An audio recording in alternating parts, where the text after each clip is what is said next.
Hey seniors, Mr. Hauger here, ready to talk about the judicial branch, the third branch of government. We've been talking about the president last class. He's the leader of the executive branch. They enforce the laws. We talked about the legislative branch for a few days.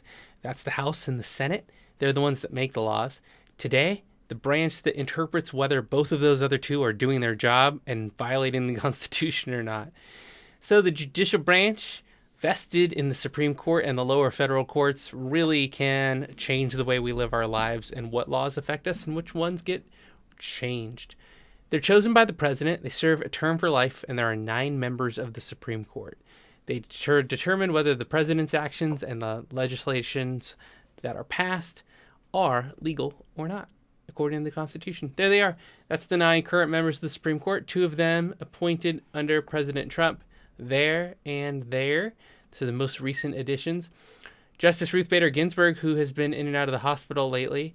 She's battling cancer and a number of other conditions that have been coming up at different times. And that will be an interesting situation to watch as her health progresses during the next election cycle and even going into November. Here are the layers of courts that we have in our country. There's 94 judicial districts in 50 states and territories. Your nearest judicial district court is in Martinez. If you've ever seen it on Court Street, it's in downtown Martinez. It's kind of interesting that that's the place it is, right? But then it's also, as a side note, kind of interesting that Benicia used to be the state capital for a little while. Pretty weird. Courts of appeal. So if you get a bad decision in district court and you want to get it appealed, you go up to courts of appeal. And then if you are the holder of a unique case that draws interest and has enough support, power, and the legal authority to come up to the Supreme Court, they only hear about 100 cases a year. It goes to Washington, D.C., to the 9 Supreme Court justices that I just showed you.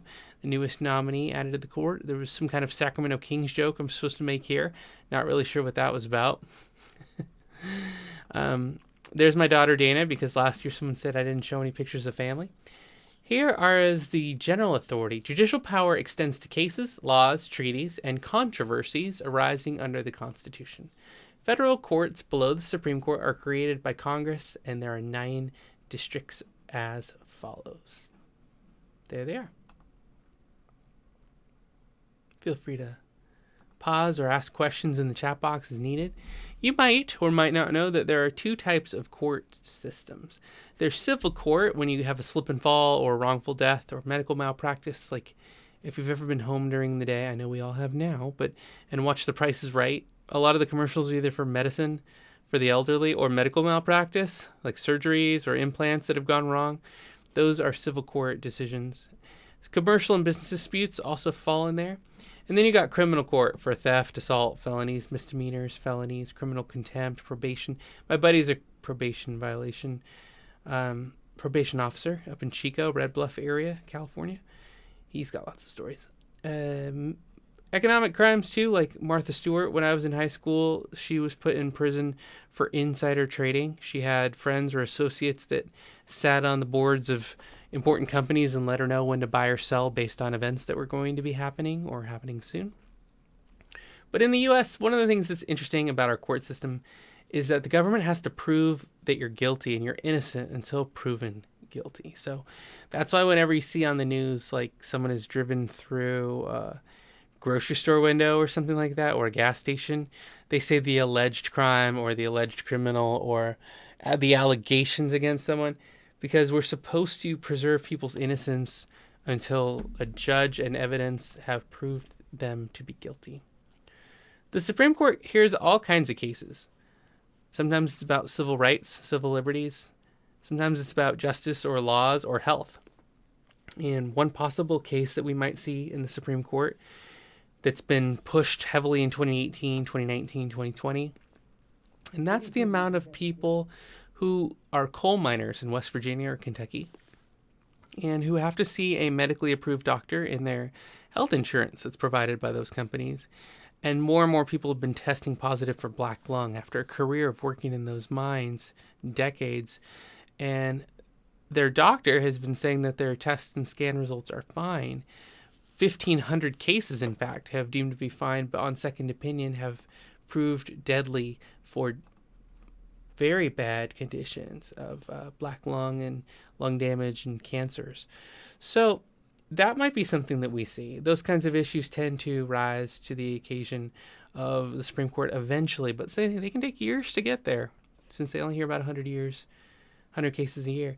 Treason's another thing that sometimes elevates the Supreme Court but hasn't in decades. The Constitution does talk about treason and outlines punishments for it, and you can imagine why, because when the founders and framers were writing the Constitution, we were in war with Britain and very afraid that our fragile nation with spies or siege could come upon negative consequences. So treason was very serious. The last time we actually convicted someone for treason, though, was 1949 for spreading Nazi propaganda, and that person died in prison. So what are like some of the most significant court cases of all time? You probably know a few off the top of your head, but you might only be able to rattle off the name and why it's important. Let's dive deeper. As your teacher, these are the kinds of things that can be great conversation starters at the dinner table, or maybe career openers when you have knowledge of these kinds of things, of precedents, meaning when you know what has happened before, you can help predict what might happen in the future based on decisions that are made in the past. It's called precedent. So you'll understand a little bit more about some of the biggest cases in American history. I'm going to lay out like 3, and then I'm going to ask you to do 1, and then we will go and see what everyone else's summaries are from the cases that they get. You'll learn from your classmates today as well as me. Again, any questions, put them in the chat box. Here's Marbury versus Madison. I'm going to give you 2 old ones and then 1 from a few years ago. Marbury versus Madison. Before Thomas Jefferson took office in 1801, John Adams, during his last ineffective days in president, created new courts and appointed dozens of judges, including William Marbury, a justice of the peace in the District of Columbia.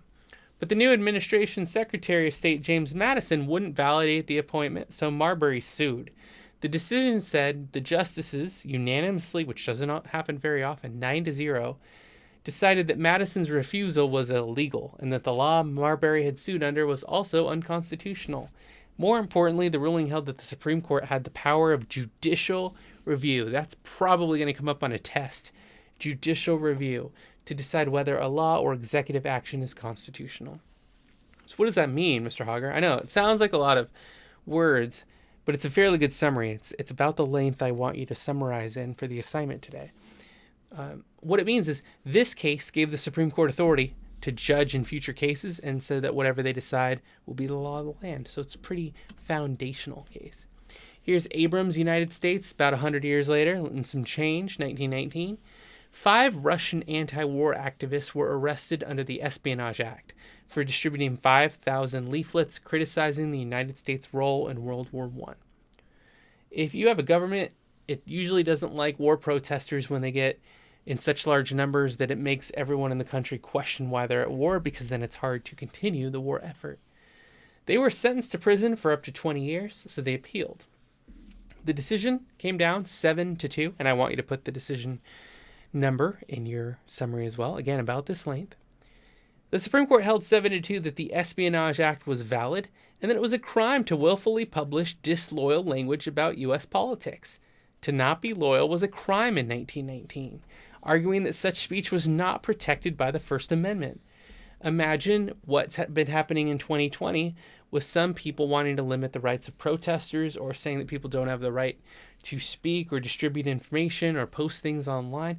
These conversations 100 years ago were still very much relevant, and when we were in the middle of World War I, our government did not want people distributing anti-war leaflets around. Let's do one more. This is from 2015. This is Obergefell versus Hodges. James Obergefell and John Arthur were a couple from Ohio. They got married in Maryland. In Ohio, same-sex marriage was not allowed on death certificates. Arthur was chronically ill and wanted to have Obergefell on his death certificate. Along with 3 couples from Kentucky, Michigan, and Tennessee, they sued their states, and that appealed all the way up to the Supreme Court.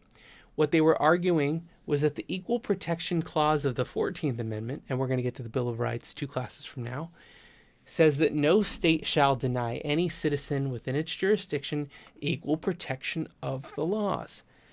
This was a close decision. In 2015, it was 5-4. that the 14th Amendment guarantees the right to marry for all Americans, including same-sex marriages. Every state in the U.S. now legally recognizes same-sex marriage because of this Supreme Court decision. Before that case, 13 states still had a ban on gay marriage. There's 3 court cases that still affect you today and still have effects and precedent on the way the court decides things this year. Cool. Now it's your turn. So I did Marbury Madison. If your last name is between A and D, like Dred Scott D, A and D, you're doing Dred Scott versus Sanford. E to G, you're doing Korematsu versus United States. H I, you're doing Brown versus Board. J K, you're doing New York Times versus Sullivan. L M, Citizens United versus Federal Election Commission. Feel free to take a picture or write it down. N O, you're going to do McCulloch, Maryland. P Q, Plessy versus Ferguson. R S, Miranda versus Arizona. T, Loving versus Virginia. U V, United States versus Nixon. And X, Y, or Z, Shelby County versus Holder 2013. Write down the name and the case, and what I want you to fill out is a summary just like the ones we saw in the 3 examples that I gave you. What was the case about? What was the court's decision? How did it change the status quo? Meaning, how did it change what was happening? All right, let's discuss your questions and have a little conversation before we get to work today.